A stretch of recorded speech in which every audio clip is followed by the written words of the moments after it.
Welcome back. Welcome back to the channel, Gods and Goddesses in Training. It is Uncle Makara. All relations. Let's get started with today's transmission, which is going to be all about narcissism, okay? The topic of narcissism. And this has been a highly requested topic on this channel of what is the actual spiritual energy behind a narcissist, right?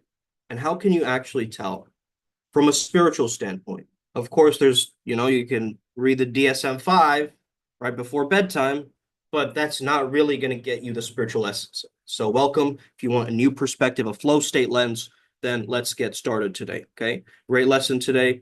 So get snacks, get, water. I got myself some water right here, okay? Brain hydration. And yeah, be ready to take notes. If anything resonates, write it down so you can apply it later, okay? This is how we learn. We embody the knowledge. We don't just keep it heady, okay? You got to embody it. Got to bring the lessons down here so it's more functional for us, okay? So here we go. We're going to tap in. Let me just share this with the tribe.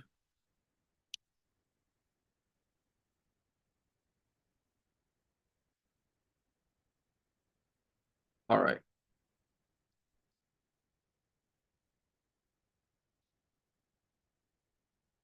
And to the adepts. Got it. Okay, cool. All right. Okay, this is going to be a very deep stream. The signal source is law of attention because we live in an attention economy. You guys get that? This is why the narcissists are actually in a somewhat of a thriving state because they can live behind the mask and really feel really miserable inside, right?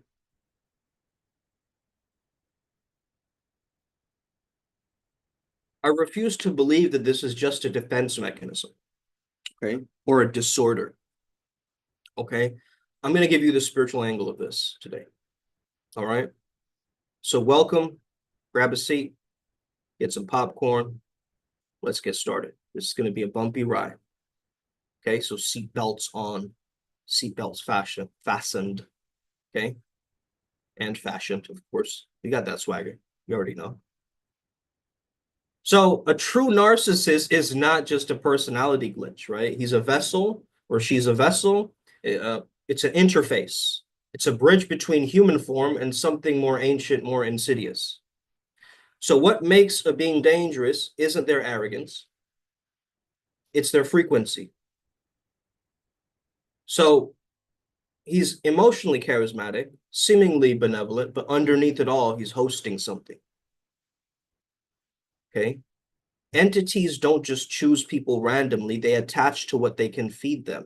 Low frequency, high drama, perpetual identity reinforcement, right? Identity crisis, and obsession with being seen, even if it's through pain. Then narcissists aren't just born, they're being engineered. Right, guys? They're being engineered by childhood neglect or abuse, the fracturing of the auric field, ancestral karmic residue, which doesn't get solved generation to generation. You are the missing link, as we would say. And often an energetic agreement to act as consciousness disruptors. So they've been assigned as consciousness disruptors. They don't go back into the soul recycler. They just go back to higher self after their incarnation. You guys get this? So when entity attachment goes unchecked, the narcissist sort of mutates from this wounded soul into a broadcast tower for lots of distortion. It's the energy of discord, okay? Distortion. It's the opposite of harmony, in a sense, right? So someone may gain, psychic powers, clairvoyance, seductive persuasion, prophetic intuition, but it's not his or hers. It's the entity feeding him scripts. So the narcissist thinks that he's the star, but he's just the avatar. So possession is a spectrum. And on the final threshold, the soul is no longer driving. The eyes, they dimmer. The voice gets very hollow. The light behind the eyes are gone, right? So it's almost like you're no longer speaking to a person. You're speaking to the parasite within the person, right? Isn't that how it feels like? I mean, people who have experience with this, and I'm not saying everybody, because people like to use that excuse, right? Like, oh, my ex was a narcissist or whatever. Like, I think that it's very, very less of the population. I think it's like 1%. I'm not too sure about the statistics on this, guys, by the way. Um, but it's very less, right? So if you're every other person is just throwing around this term narcissism as if it's like some kind of a checklist or like a quick, keyboard swipe or something like this. But it's not exactly like that, okay? So as I mentioned, possession is on a spectrum, okay? So people who are showing rage with no warning, they're shifting personalities mid-conversation. They're weaponizing your empathy like it's some kind of a game. They're acting as if truth is offensive because it burns them. And the karmic twist is they may only incarnate once, right? And their wake leaves oceans of shadow for others to transmute. That's the symbiotic part of this grotesque dance. So if you want to protect yourself, here is the Primal Sutra Nexus's prescription, okay?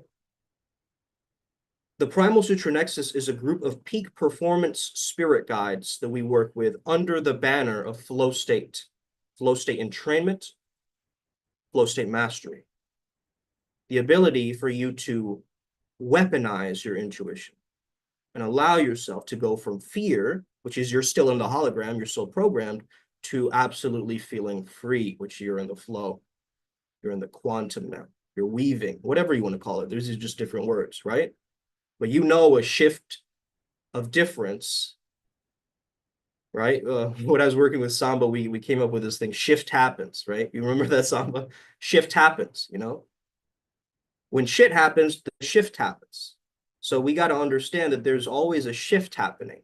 We got to ride that wave, right?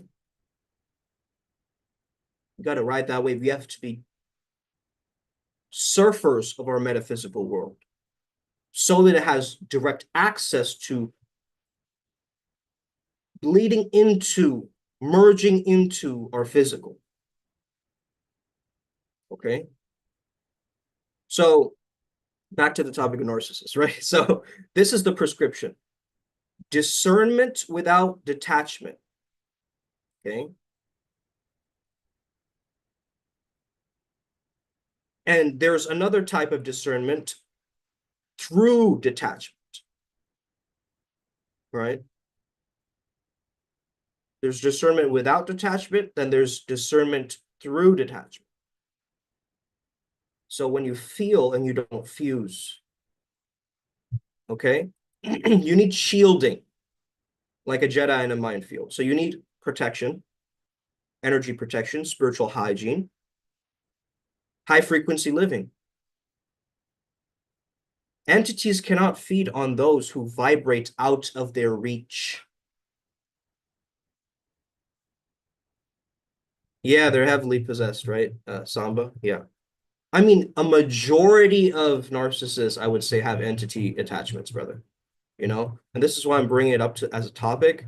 Not a lot of people want to talk about this. They want to ignore this. It's just become one of those buzzwords, but it really is true. Like what I'm sharing, I've experienced, and we can all collectively say that these are some deep truths about humanity that we can look at, and we're even going to look into the myth of narcissists if we have time. Okay. So if you want to protect yourself, remember high frequency living, radical alignment to source self. Fear cannot exist where the divine is embodied. Okay. So fear is only real when the ego is in charge. The true self is unshakable. It's untouchable. It's infinite. It's unpossessable. You guys get this? So stop labeling everything as toxic and start activating your clear discernment, okay? Not everybody with a tantrum is a narcissist. But if someone constantly drains, manipulates, projects, and charms, check their frequency, not the force. Narcissists are here as initiators for us to become victims, but for us to become sovereign, right? Which one would you choose, like victimhood or sovereignty and victorship, right? So prepare all the adepts because the veil is lifting now. Narcissism, codependency, these aren't disorders, they're adaptations. Primal survival blueprints carved into your nervous system when the house you grew up in was more Hunger Games than home. Yeah, I said it. Man, let that one slap the NPC's conscience, okay? Disclaimer, this truth is gonna hurt before it heals. See, some people nowadays are way too soft. But irregardless, we're not here to judge or impose our will on them. We're here to set an example as leaders, as righteous men and women. You see, some folks know that their family was a twisted mess, but most, they don't. They don't, because we normalize pain. We baptize abuse and call it culture. We wear trauma like tradition and defend dysfunction like it's some holy thing.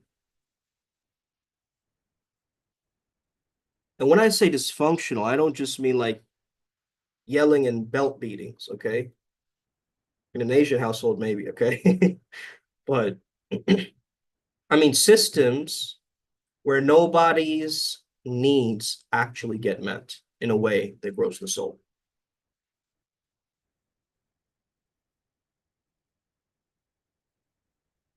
Oh, that's all right, babe. Thank you for being here. We're talking about narcissists. Great topic, right? So you're at the drivers. Oh, okay, got you. Got you, got you. Yeah, listen to my voice messages later. It's kind of cool. All right, so I met systems where nobody actually get met in a way that grows the soul, right? So where love is transactional and peace is performative and loyalty is leveraged. You want to know the sick joke? In these families, everyone says, I sacrificed everything for you, right? But behind that fine line is a long ass leash of invisible guilt, power games, right? Ego inflation. So their dreams, they were redemption for the dad or something. Your success may be your self-worth meter, right? Your suffering may be just a part of the damn contract, right? Because this is where it gets dark and divine. Every family member in that setup is secretly out for themselves, but it's masked under false martyrdom and fake virtue. They ain't loving you. They're feeding off of you, right? That's what a parasite does. And when you grow up in that kind of energetic war zone, you have two options, right? You kick down the front door like a rogue and you grab what's yours, or you sneak in through the back door by fitting in so hard that you forgot who they even were. Option one, it breeds the narcissist, self-protective, cut off, cold-blooded energy. I'll never need anyone ever again. Option two, it's the codependent, right? The shape-shifting chameleon of conformity who says, if I disappear just right, maybe someone will finally see me. Both are trauma responses, right? Both are adaptations. They're not disorders, they're coping codes. So the narcissist learns love is weakness, connection is a trap. So let me manipulate, dominate, and isolate before I get hurt again.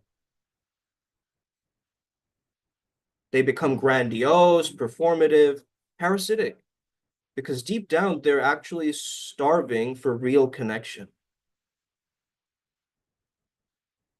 but vulnerability that got stomped out years ago, ages ago.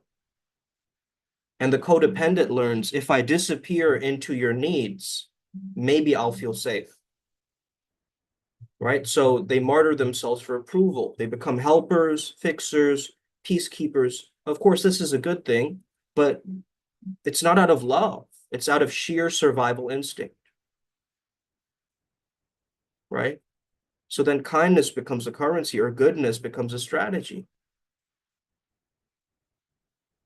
They're not weak. They're calculating in a different flavor. So don't get it twisted. Every codependent's got a hidden narcissist, and every narcissist got a hidden codependent, right?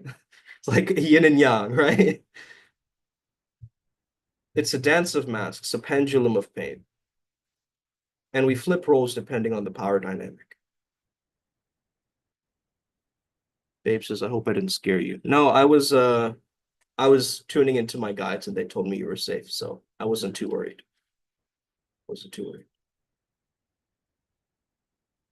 So we flip roles depending on the power dynamic. So you might be the savior in one relationship and a tyrant in another. Because in a world that doesn't feel safe, love becomes a strategy. And strategy ain't love. It's survival with a smile. You were never broken. You were never disordered. You're just adapting to a war zone while calling it home. So what now, right? Now you need to wake the fuck up, right? You build relational systems rooted in truth, attunement, and real safety. You stop the generational game playing. You become the one that breaks the cycle. You heal yourself. You work on yourself. You become the safe space your inner child never had. Because in a world where survival was the norm, healing is the ultimate rebellion. Right? There's this great song by Chitty Bang. It's called Rebel. Okay. Let me see if I can find it.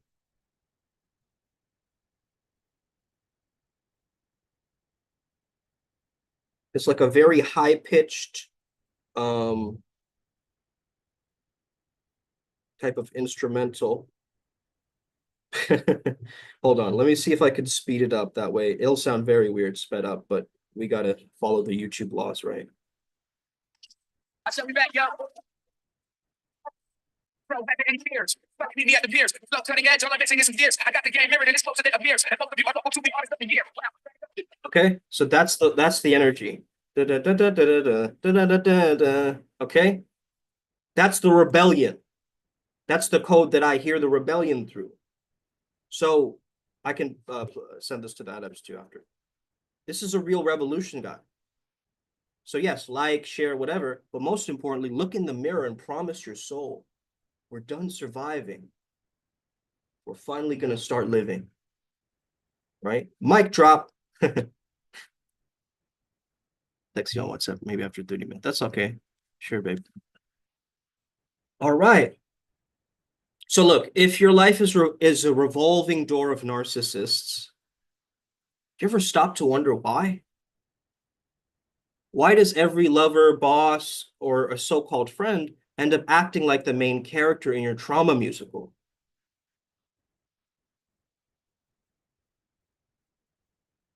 Because you're still playing the same role, the same avatar, same wound, same energetic handshake. It's not that you're cursed. It's not that you're too empathic. And you're not here to fix all of them like some cosmic janitor with a heart chakra map. Most accusations are just confessions in disguise. So you call them narcissists, that's their own abandoned inner tyrant echoing back through others. Because like attracts like on an energetic plane, right? Wounds find wounds. Unconscious patterns go on Tinder dates with karmic loops. And trauma, let's get this straight. Matt, I think you requested this topic, brother. I'm going to talk about the dance one next time, tomorrow, probably. That was a great topic, too. But yeah, trauma ain't even real in the now. In the present moment, trauma is what happens when your body thinks that it is the storyteller. But you're not the body, right? You're the damn screen that the movie's playing. You're the awareness behind the doctor scripts. Okay? The awareness behind it.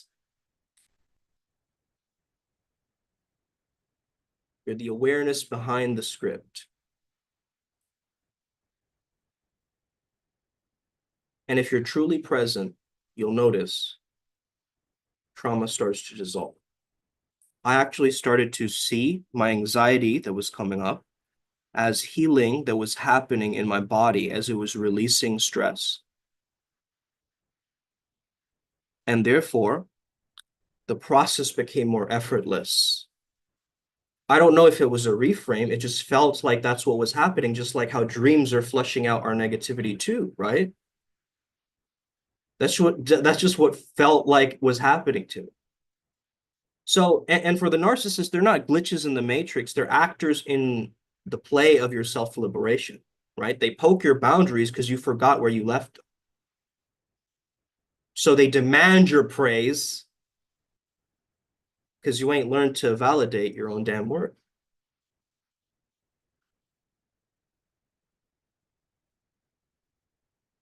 They're perfect, perfect at being what they came here to be. Just like mosquitoes are perfect at being annoying, right? But don't hate the bug, dog, right? Understand your immune system because nothing, I mean, nothing affects the trajectory of your life more than the relationships you maintain. So the first relationship, the most toxic one, isn't with your ex or your mom or anybody. It's with the version of you that thinks you are powerless. Fix that one, and the others will recalibrate like a domino effect, right? You shift your avatar and the game changes. You aren't here to get rid of narcissists. You're here to stop auditioning for the same role in their drama, right? So the next time you want to cry wolf, look in the mirror first and ask yourself, am I owning this reality? Or am I just blaming the actors who keep getting cast in my show?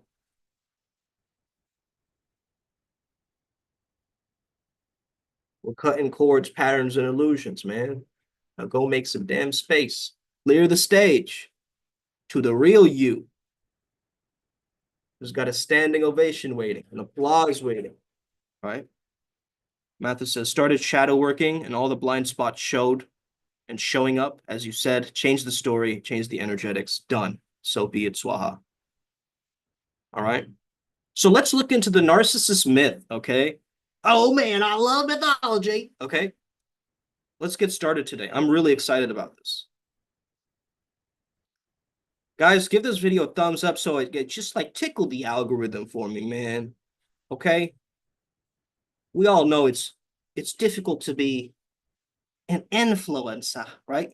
Sounds like influenza, right? That's why everyone's trying to go viral, right? But anyway, I'm not an influencer, okay? I'm a spiritual teacher. I teach through crazy wisdom. As you've noticed, right? I'm a cowboy monk today, and that's just how it is, right? That's just how it is. Is this my vanity? Is this my narcissism? Quite possibly. Okay. I haven't explored that. I haven't looked into that yet. I don't think so. Uh, no, I have. I have. There's also a thing called covert narcissism, by the way, and of course, spiritual narcissism. So there's stages of this thing. It's like a spectrum that I see it. I don't see it as one or the other, right? If you have OCD, it's not like you have OCD or you don't have OCD. There's like a spectrum, right? It's like autism as a spectrum, just like many other disorders have a spectrum. But I don't even call them disorders. I call them orders because it's in the way that you use your superpowers. Okay. All right, let's move forward.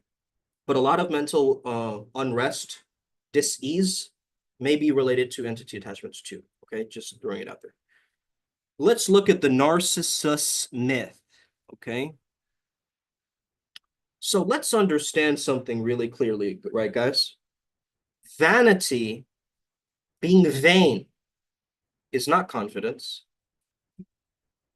Confidence is the belief that you can act on something. It is that energy of it's almost like competence becomes confidence and confidence becomes competence, right? There's a loop between both of those. So it's a skill set because it's not linear that you're like low confidence and then you grow up throughout life and you become high confidence. It's more like confidence weaves in and out of your life as this dynamic frequency. Am I correct in saying that, right? I'm just looking at the energetics of this, right, guys? And this is how the Nexus is informing me to uh, teach it, okay? So embodied confidence is rooted in spiritual presence and bhakti, devotion, service, okay? Narcissus worships the reflection. Some of you got that. Some of you got that. You think it's self-worship? It's a worship of a version of you, an image of you, a reflection. It is not you. You know, that gives you so much power. That's so empowering for somebody to hear that, right? Like if you have a disorder right now, right? Like let's say you have anxiety and you draw yourself like as a human body, and then next to it, I want you to draw anxiety, like as a being, as a creature, as an entity, and just notice what shows up, right? So when you can separate, this is what Jung believed, right? If you can separate yourself from the disorder, from the dis-ease, then you can see it as separate to you. You can then have a conversation and have much more power dynamics in such a situation, right? As it being a part of you, now you can't even tell the difference. It's so vague and amorphous. You can't even create any kind of strategy to rinse it out of you, right? So Narcissus worships reflection. Primal Sutra teaches self-remembrance beyond reflection. Hallelujah.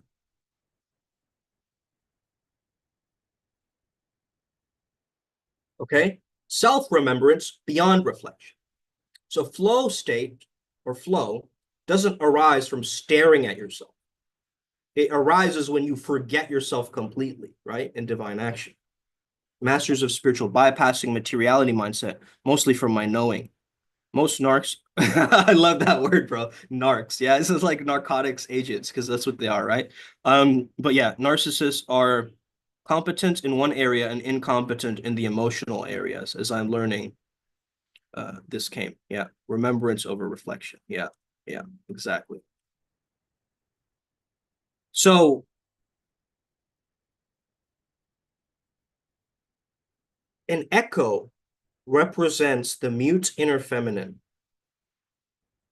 Okay. The abandoned feminine archetype. Those who can only respond, not initiate. So most people in the empath mode live as echoes, waiting, watching, reacting. But the Primal Sutra, Nexus, and the adepts are taught to train your inner echo to speak, to roar, right? It becomes a voice itself. It's the voice of Shakti, right? So if you heal the echo in you before you project your narcissist, that's going to change everything, right? Isn't that wild? So in the myth, Narcissus ultimately experiences what he made others feel. This is a karmic mirroring, right? A key concept in Primal Sutra, what you reject, you must reflect. So the narcissist and the narcissist it's a cyst, right? It's like it's a growth. It's an annoying growth. Anyway, the narcissist is perfect for what he or she triggers, not what he or she embodies. So every toxic person in your life could be one of the greatest teachers in disguise to test your ego spell. to test the ego spell on you, in a sense. I got that they actually don't do the shadow integration, so they are their shadow, unintegrated thereof. Yes, yeah, that's quite accurate. Let me muscle test it. Yeah, it's rating strong. Okay, so there we know. Now we know. Well, at least the intuition is leaning towards that. Yeah. Is because most narcissists, they can't tell their own narcissist. They don't have the self-awareness to, I don't think, pinpoint it. So they will just kind of accept it and move along with it. But anyway, let's move along with this narcissist myth, right? So Nemesis punishes narcissists. You guys know about this? Nemesis is the law of energetic justice. So Nemesis punishes narcissists not out of cruelty, but correction. So in Primal Sutra, Nemesis is the Dharma avatar, the divine force that brings you back into alignment when you swerve far too much into your own ego. Right? You get humbled down. Humbled down, right? And when you refuse to self-correct, the universe assigns you a nemesis and you bow with gratitude, right? Because imagine you are speaking with the enemy in mind. You are going to have so much more vivacity and life force energy. Am I right? You're going to have a nemesis. Someone who keeps your ego in check. Someone who lights that fuel within you to show up righteously. You see what I'm saying? It's a completely different perspective that I'm giving you. And I want you to sit with this. When you refuse to self-correct, you'll notice how the universe assigns you a nemesis. Right? So, obsession is the image. Well, obsession with the image, I should say, is death of the essence. Are we getting this? Obsession with the image is the death of the essence of it. So Narcissus dies gazing at himself in this egoic stasis, right? It's ecstatic. And he can't evolve because he's stuck in admiration of his surface level. Whereas Primal Sutra teaches mirror is training, presence is mastery. You don't evolve by admiring the avatar you got. You evolve by dissolving it. Don't fall in love with your own reflection. Fall in love with the source behind your perspective, your perception, your gaze, right? So 2 reactions to rejection: echo versus amanuus. Okay. Now don't get me on this. This is what the Nexus is telling me, so I'm going to use their language, okay? I think this is an actual thing. You guys can maybe look it up in your own time. Echo versus amanuus. Echo internalizes pain and fades. Amanuus is an externalization of the pain and it weaponizes it, and both are trauma responses. So Primal Sutra, we teach a third path: alchemize it into power, presence, and poise. Don't fade, don't explode, just transmute, transmute, transmute, transmute, right? So the narcissist turning into a flower signifies death of the ego and return to nature, right? And in Primal Sutra, this is the golden shadow, a part of you that arises once the ego collapses. Because the flower is the paradox. It's beauty born from heartbreak. Your highest self blooms from the compost of your collapsed identity. Sheesh. Right? So then youth is not then a sin, it can be a spell. Because Narcissus was a teenager, right? His downfall was emotional immaturity, not malicious intent. Most of our adepts, we're youthful in energy, but we're still learning discernment, projection, boundaries, right? We must teach emotional mastery before mysticism. inner parenting before portal play. Correct? Emotional intelligence is the first magic. Because without it, you'll hex yourself. All right. So Narcissus isn't just vain. He's alone in a self-generated fantasy. This mirrors the spiritual bypassing or new age narcissism that we see, right? So we train our adepts to merge personal power with planetary service. Power without connection is poison. If you're the only one in your dream, you're probably still asleep, right? Yep, basics to escape the matrix. Yep. So let's do a recap of this for the narcissist myth. Confidence is embodiment, not image. Heal the echo, don't become the narcissist. Every narcissist is a divine mirror. Learn and then let go. Kind of like a dakini, right? Comes into your life, teaches you some things, and then it's gone after the lessons are complete. Nemesis is grace with a blade. Respect them. Don't die in self-obsession. Dissolve into bhakti, devotion. That's where your heart chakra blooms. You're devoted to something greater than you. The flower is you, right? After ego death. And we got to let it bloom. So what's the spiritual energy of a narcissist? We finally come down to the topic, right, guys? I'm going to end it soon, I promise. But yeah, ask me any questions if anything's coming up or resonates. Let's see what the Nexus have to say.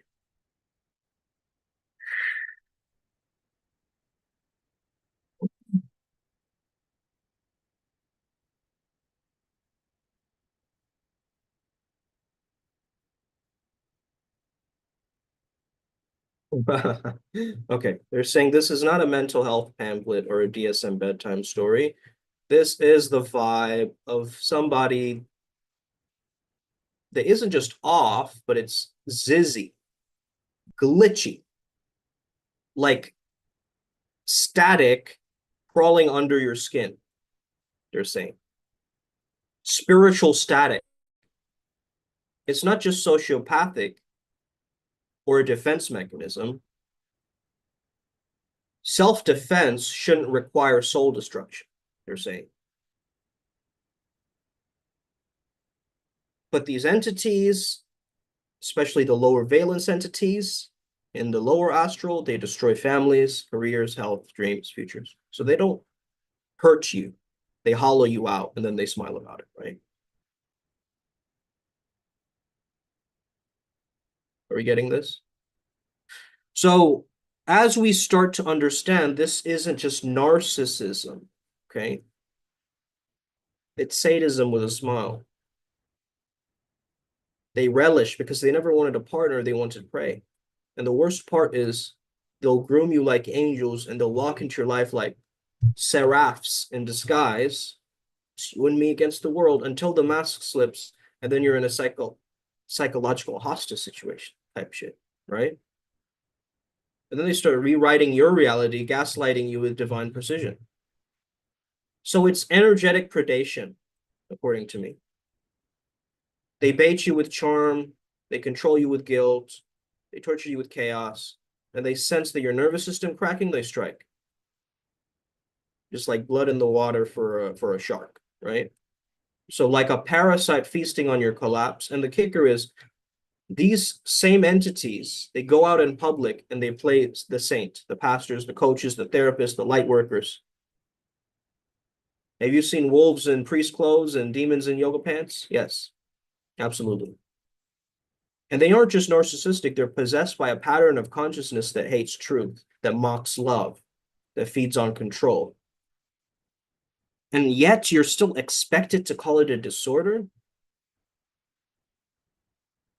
What do they hate more than anything? You, empowered, awake, and unbothered. Because when you stop reacting, you stop feeding them. And when you name them, they scatter. Because to name the demon is to disarm it. Don't get it twisted. Not all narcissists are monsters. I'm not saying that. Okay? Read the disclaimer. But once the malignant kind gets a taste for power over others, they will sacrifice your peace for a sip of your fear. Let's just say that. So they don't want healing. They want hierarchy. And they'll weaponize your empathy just to watch you burn. Question: does mental subliminal programming unawarely practiced create narcissists as character then falls for the ego and it takes its programming for the subconscious? Interesting question. Yeah. What does the Nexus have to say on this? It can, they're saying. They're saying it really depends on how someone's interpretation system is. So someone could be using a word for a subliminal that has a negative trigger point to one of your past traumas. It's actually pulling that through the subliminal, right? Without you even knowing it. So how do we avoid this? I mean, it's good to use like velocity boosters and things like this too, like just to, like I know that Quadable has one, time velocity loop or something like that for really like lightning speed results. So I've stopped using so many subliminals. I've gotten very clear on 1 or 2 a month. It's like almost going on like the self-help junkie needs to only read that one book that month. Okay. Stop listening to 17 audiobooks, right? And listening to them 2x the speed, right? Take your time with it. What is the rush, right? But for me, I understand the irony of what I just said, the hypocrisy to what I just said, because I use the time looper. However, it's all believability, right? And belief is, remember, just your training wheels, okay? It's experience we really crave and want.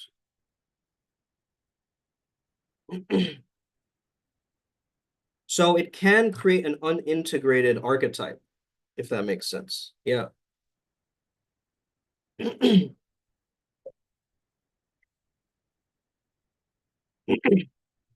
think about this, right? What a lot of people they do with affirmations, they're like, I am positive. But for the rational mind, you have to first of all persuade that first, right? Before you can even say that. I get it, fractals, if you do too much. Good reminder. Thank you. Yeah. So it's almost like, how would I explain this? Nexus, can you help me out? Can we get Hermes on the job? Okay. Okay, thank you, Hermes. Okay, so when you're around a narcissist, right, and your energy goes on high alert and your nervous system is on a battlefield, even when it's quiet, you feel tense because you know deep down they're waiting to strike, right? And they love to catch you off guard. They call it crazy making for a reason, because they manufacture chaos. They engineer a breakdown in you, right? So is it a disorder or is it possession? You decide. All I'm saying is a being that derives pleasure from destruction and feeds on confusion, then seduces and traps and drains, that's not just psychology. That's an archetype of evil in human form. Yeah. And they show up in churches and healing communities and lovers and friends. Okay. But behind the mask is just a black mirror, a hollow echo, a devourer of light. So learn to read the energy, not just the words, right? Never mistake manipulation for love, because what you feed grows. But if you don't know that they're manipulating you, right, in that very sense, you're going to fall deeper and deeper. But if you keep feeding the narcissist your compassion, for instance, your soul will be what they harvest next. So stay very sharp, stay sovereign. I'm not trying to scare you. Again, the next time they smile while you suffer, show them what divine wrath looks like. okay? Now, I'm not saying take revenge, but I am saying keep your sovereignty, keep your space clean, energetic hygiene, protect yourself, get yourself back to feeling at your absolute best, because that's where we thrive, in the flow state, where we feel and perform at our absolute optimal. I hope you guys feel that way today. Let's get it today. Upward spiral, gang. Remember, okay? Everyone who claims that they have been with a narcissist haven't, but the ones who have, they have might have had narcissistic traits, okay? As we understand it. There's also the, of course, the dark triad and dark psychology and all this kind of stuff. But yeah, it's very, very interesting. Good deep dive. Lastly, I get the crazy making and then the subliminals of make him or her crazy. Yeah. Attract a narcissist, the whole SP manifestation stuff. Yeah, totally. Oh man.